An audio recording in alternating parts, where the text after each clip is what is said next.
Historical transitions in Buddhist art, Ajanta cave. During the 19th century, about 30 rock cave temples of various sizes were discovered by a British man in the dense forest of the Deccan Plateau in India. This temple cave complex describes the rise and fall of Buddhist art in India. The caves were carved out in two separate phases. The early caves date back to between the 2nd century BC and the 1st century AD. The early caves are simply carved, they're plain. This is a vihara, that's where the monks lived and trained. The monks slept on elevated beds cut into the rock. The Chaitya Griha is the prayer hall.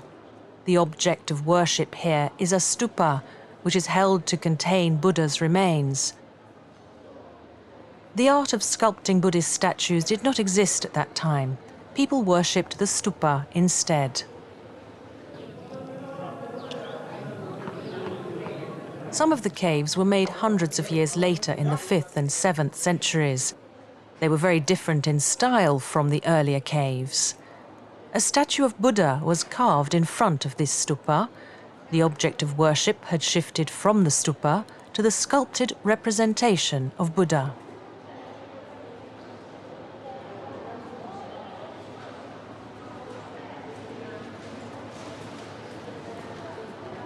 This statue of Buddha is 7.3 meters long, including the base.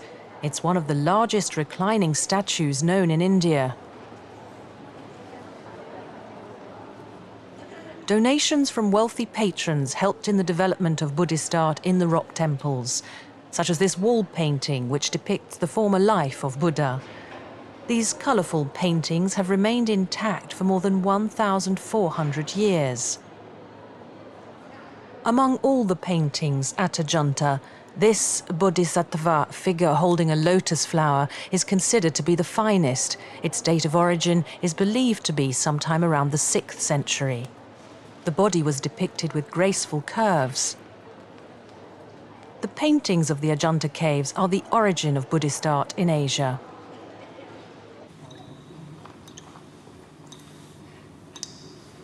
It's believed that this was the last cave carved out at the Ajanta site during the 7th century.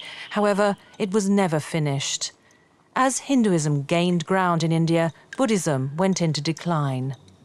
The Ajanta caves were abandoned and quite forgotten for a long time, and the forest kept them secret for more than 1,000 years.